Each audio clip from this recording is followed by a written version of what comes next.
Welcome,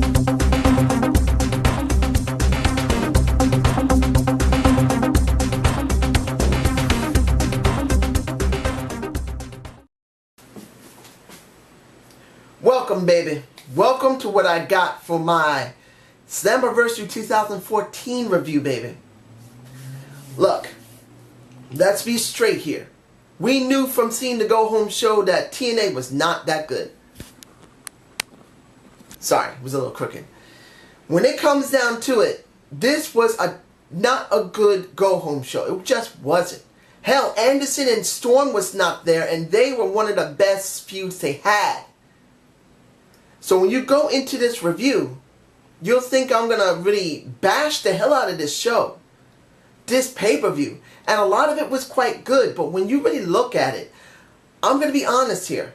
It was not a great show. This was above average. With some great matches, but it felt above average for TNA. And I felt they could have given us more than that. Particularly with the build that they've been doing for the last month. So, when you go to the ladder match, I felt, personally, it was a good match. It was. A lot of high spots, a lot of the people, and the Dallas crowd was epic. It really raised the atmosphere of the entire pay-per-view. But to me, personally, two things should have been done. One, it should have been somewhere different on in the card. Why not have it in the middle of the card? Hell, couldn't we had it the match before Eli, Aries, and Bobby Lashley? Or near it? I would have liked to see that. Why couldn't the knockouts started out the entire show? And I'll get to them in a few minutes, but you get my point. I would love to have seen them in a different position. They haven't been anywhere other than the beginning of the show since 2009. And next to that, I felt it could have been longer. An extra 3 minutes would have been better. I felt it was a little constrained. It was a great match. The Wolves looked good. Tigre Uno was good. But I felt that even though Sonata won, and he won well, I felt it could have been longer. At least another 3 or 4 minutes. Now, we get after that, roughly, MVP coming out, and they did state this in the spoilers, and I don't watch the spoilers. I rarely check the wrestling websites because, for me, knowing too much takes away the mystique of it, takes away the surprise, and I don't want to get bored of this. So, I had heard, at least one of the people who subscribed to me and commented that basically MVP was injured. I didn't know if it was true or not. It probably was, but I didn't know the extent. So him coming out and basically saying he can't wrestle was not too much of a disappointment. Even though this had been building up to it. Honestly, the way, as I call them, the triple threat of TNA, of Lashley, King, and MVP, they haven't been structured strong enough to really feel like a strong faction. And this has been sad. Because they deserve to be a strong faction. You don't hear black wrestlers in a faction anymore. The last one was Farouk and the Nation of Domination, baby. I did see a couple of bits of it back in the 90s. But you get my point. I would have liked them to actually gotten over more. But we didn't get that. So in the end, not seeing this happen wasn't that much of a surprise. And not too much of a disappointment, but it was upsetting. Having Lashley and Kenny King challenging to go into the steel cage wasn't that bad, but I was worried. Now the opening match after that segment was Joe versus Bobby Lashley. And I gotta admit this, ladies and gentlemen, I'm saying this honestly. I wish that Bobby Lashley had not won it. I would have liked Joe to win that. For the simple reason, Joe has not had a title in a long time. He's been shitted on for a long time. And they started building this guy up into be a monster, dropped him, tried to bring him back again, make him almost into a monster, drop him again in this situation. Joe should have won this match, but he didn't. So, I was not satisfied with that. But I understand the reason why they did it, because they needed a heel in the steel cage match. Now I'm jumping to Kenny King versus Austin Aries, who I believe was the wisest person to give that shot to. I love Kenny King, baby, the king of the night. But honestly, the way they've structured Kenny King, they haven't given him enough time to build up into a situation where when the triple threat breaks up, he will have enough strength to actually be in a main event. He just doesn't have it yet. If they only had returned the TV or global, I would love it to be known as the global TNA title again. If that was the original name, I forgot what it is. But anyway, I would have loved them to bring back that mid-card belt. But we haven't seen it since the Abyss got it. And Kenny King did not win, but it's understandable why he didn't win at all. He's not there yet. But I am so glad that he's still in a major storyline, even if it is a bit crappy. Now, going into the Magnus and Willow match, I wasn't that interested. I was not sure how they're going to bring out Magnus. I wasn't sure how strong of a heel he was going to become. Now, when he came down with Bram, I felt he was wearing the wrong ring attire. Honestly. He should have came out like Bram did. Sorry, there's some bottom of my eye. He should have came out like Bram did, dressed in regular clothes. Look, the Brooklyn Brawler. As much as people think he's nothing but a mediocre nobody, he was a good mid-card wrestler who had a decent stick. And a lot of times he did the job. A lot of times he didn't do the job. But he looked the part. You're trying to bring out a more rougher side of Magnus. A leather vest is not enough. It isn't. I'm sorry. I would have liked to see something else. Maybe coming out in jeans and boots and a leather vest. Hell, wear a damn hat. Wear something you would wear in England if you wanted to be a fucking roughneck. But just seeing a leather vest wasn't enough. But it was the wisest thing to do to let him win. You're trying to push him as a more serious, dangerous type of individual. If he had lost to a Willow, it would have been stupid. But now here's a question. Bram versus Abyss? Abyss and Willow versus Bram and Magnus? Are we going to have a feud of tag teams? Are we going to have a feud of two separate individuals? Separate feuds? I don't know. But I would like to see what Bram is going to do with the Abyss. If Abyss is going to be involved with him, which I believe he will. Let's go on with our next match, which will be the Von Erichs. Ross and, what was it? I forgot his name. I can't believe that. Marshall, sorry. I don't believe. Sometimes I'm bad with names. Marshall and Ross look good to a certain extent. They're still raw. To be honest, when you've seen Kevin Von Erich, and I've seen Kevin Von Erich when I was really young, I couldn't all the time get it on cable to see championship class wrestling. I couldn't always get it, but when I could get it, I did see to a certain extent the Von Erichs. I did. And I did like Kevin, I did. Seeing him barefoot was kind of cool after the match, and it was DQ'd. I just see it like this. We all knew the bromance was going to deal with it. I'm glad it wasn't Robbie either. Thank you. It was Jesse and Zema Ion. I'm alright with that. It wasn't great, but I'm alright with it. I do admit, when it comes to Ross and Marshall, they're very green. I just felt that certain points throughout the match, it just felt so sloppy.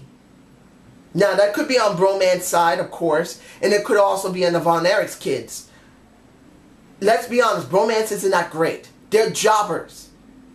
But if they're dealing with someone who's very inexperienced, which these guys were, it just made the match very choppy. The crowd really made up for that. When you look at the Dallas crowd, the cheers for the Von Erichs kids really made this much better, which they did. Now, this is the thing I'm considering, that maybe you guys would agree with me or not. You can tell me below. When it comes down to it, the Von Erich kids, Ross and Marshall, really need their father to be the manager. I'm sure many people are going to probably say, yeah, that's right, or come on, man, we don't need to see another old guy in TNA. Well, in this situation, we do. The kids were trained by Harley Race, so they probably have some good skills and good background. Some good stuff there. And I'm sure Kevin himself trained them as well. Let's be honest, he probably did. One is 26, one is 21.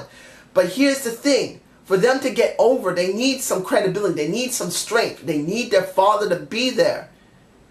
When he got involved, the entire building blew off the ceiling. I'm sorry, the crowd just went crazy seeing him in the ring giving the Iron Claw. I'm sorry. That was epic. And that's the reason why they need his father to be their manager for a little while. Even if they don't want him there, they need him. Let's move on to the Gail Kim versus Angelina Love. You guys know how I feel about Angelina. She's gorgeous. She's beautiful. If she was just an ordinary brunette, if she is a brunette, I would still want her. Gail Kim still look good. But when you look at this situation with Velvet Sky, what was she thinking? That tattoo does not fit her frame. I understand she probably wanted a sleeve tattoo. And she's probably going to build up to it. Having this shoulder tattoo, it doesn't look bad, but for a woman like her, doesn't seem like it's the right thing for her to do. She recently got it because you can still see the Vaseline on her arm. So she must have just recently had it in the last week or so. But the problem here is she just isn't, it's not suited for her. It just doesn't look right on her. Now, how was the match? What was TNA thinking? They really wanted to try and do something interesting in this match. Having Stifler do something like a Earl Hebner. I'm sorry, this is what it comes down to. Earl coming out to make Stifler take over for him was a lot like what happened with Earl Hebner before when Brooke was there. And I'm talking about Brooke Hogan. I don't know why they did this. I don't know why they couldn't just have a straight up match. It was going to be not 100% great. Everyone has seen them so many times before, but it would have been better than this. So what is this? Stifler's on their side now? Just like Earl was about a year and a half, 2 years ago with Madison Rayne? Are you serious? Angelina Love keeps the title. I'm in love with Angelina Love. She's gorgeous. She's one of the most beautiful women in TNA. Of course, Gail Kim has not the great looks, but she looks like she can be flexible. I'm sorry I had to go there. But what now? Like I said, either sexuality or hardcoreness. And in this case, having Stifler in there is going to be something sexual. It's going to be something that's supposed to be romantic. Something there. I don't believe it's going to work. I think it's going to suck. And where was Brooke Tessmacher? Ugh. Anyway, let's move on to... let's get this over with. Bully Ray. Devon. No, wait. No. I'll do it last. I have my thoughts on that. I'm going to do that last because I really feel like there's something that should be said properly. So, let's just do the match. Bully Ray versus EC3 in a Texas Death Match. We know it's a last man standing match. It's obvious. It's just they don't use the name often. That's what I said in my last TNA Impact review. You don't hear a Texas Death Match anymore. Of course, it is what it is. And you saw it. The crowd jizzed for ECW. That was the strength of Bully Ray. And that's where they always go with him. When it comes down to it, Ethan looked good. So I'm actually kind of happy Ethan was put into this match to a certain extent because they really need to get him over as a hard ass, a badass, the American hardcore icon. Or the, well, I actually think that's the best way to say it with Ethan Carter III. It was doing well until Dixie comes out. I didn't mind Rockstar Spud. I did. It was funny seeing his nads getting thrown up and down on that kendo stick. I'm cool with that. But once Dixie came out, either one or two things was going to come out of this entire situation. One, either she was going to go through a table, or two, they want to do it in a way that looks so bad, the crowd was going to get angry. And that's what happened. The crowd expected her to go through that table. Her getting knocked over, running into EC3, falling to the ground, supposedly knocking her noggin on him, and being unconscious, Bully lifting her up and putting her on the table, and she kind of looked like someone that could be easily screwed, like you really want to screw her. She's just laying there like this and going like, you know what, forget about these crowds, come with me, let's go in the back. Something like that. But what did we get? A lame hit to the back of Bully Ray, instead of to the neck or to the head, which would have been better, and him falling through the two tables. That was total bullshit to the crowd. Did I think of anything different? No. I don't believe they're going to go there. Unless they're waiting for Bound for Glory with this. Because this isn't over yet. If it is, then fine, let it be ended. But I don't believe it's going to be over with this. I do not believe Dixie's going to be over with Bully Ray. It's not going to be over. And this could drag all the way to Bound for Glory. And there may be a payoff there, but I doubt there will be. I doubt they're going to let Dixie go through a table then. But if it is building into that, as horrible as it sounds, it makes sense. That is a signature pay-per-view. They want to have something to go there. That's why they would do it. But it would have been better to end it now. Now, this is a match I really believe needed a stipulation. Storm versus Anderson. This was a feud that really felt like it could have taken a Texas Bull Rope match, or a Last Man Standings match, or a death match, or something like that. It wasn't a bad match. Incorporating the Cowboys wasn't a bad thing. Seeing that guy jump over the rail to try and take the head off of a Storm wasn't that bad. But like I said, it would have been better if it had a stipulation. These guys really needed it. I mean, I did enjoy the match to a point. I am very disappointed they didn't build it in the last go-home show, which would have made it even more interesting. But when you look at it what it is, it wasn't a bad match. I'm going to take it for what it is. Let's see, anything else we're forgetting here? The only thing left that I can see is the Eric Young, Austin Aries, and Bobby Lashley match in the steel cage. Personally, as I said earlier, I really believe that Samoa Joe should have been in that match. You could have thrown Kenny King in there, but I can understand why they left Austin Aries in there. It could have been either Aries, but I really felt Joe was the better choice to really be in this match. He deserved it. That's just my opinion. Guys can really tell me if Joe deserved it or not. The match was good. I think it was the second best match of the night. I can't remember what the first one was. This wasn't a great show, but they had some very high spots in it. So that makes it hard to measure what is the best match of the night. Too many high spots take away from the real goal of telling a story in the ring. And in this case, well, you know what? Out of all the high spots, this was the best one. Let's be honest. If it wasn't the exhibition, this was it. But when I feel about this, one, Lashley almost busting his fucking head open trying to spear. What was Lashley thinking trying to spear Eli through the door and almost bust his fucking head open and probably hurt his shoulder pretty badly? I'm hoping he's alright, but he could have hurt himself pretty badly. It wasn't worth it. Second, the thing I felt that was actually very good compared to what was very bad with Lashley was Eric Young and Austin Aries at the end. You could see they could have left this match to those two and it would actually be a very good match. Now in the end, Eric Young won this. But did he need to win it? No. To be honest, I think it was time to take the belt off of him. And I'm not a hater.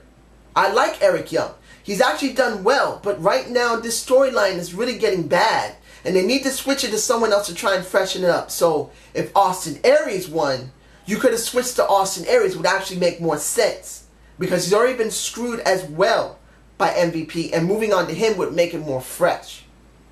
So that's how I feel about that. Lashley, not Lashley, lastly is the Hall of Fame with Kurt Angle introducing 3D. Two things came to my mind, and I'm going to be honest here.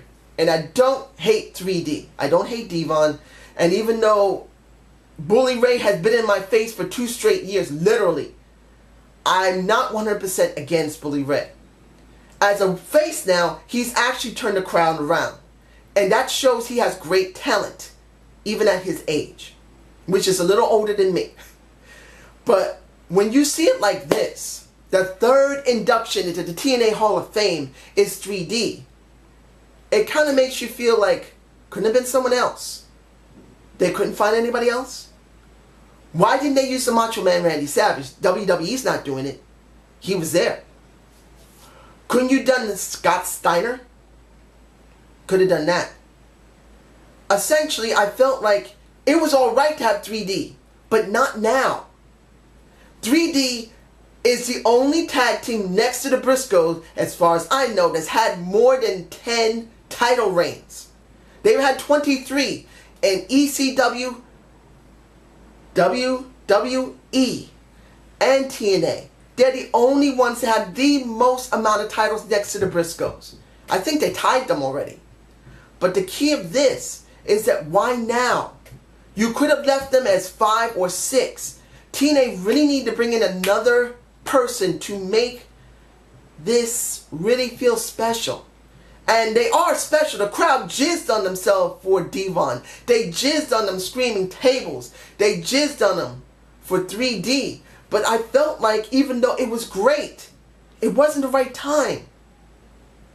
I really believe they should have been 5th or 6th or even 7th to go down the line. I just feel that. That's just me. But you guys tell me below, was it the right time to bring Bully Ray and Devon now as the Hall of Famers? To me, I just wish they waited another year or 2. So I hope you liked this Slammiversary 2014 review. Please give me a comment below. Give me a thumbs up once in a while. I can be seen more. And I hope you have a good day. Peace out.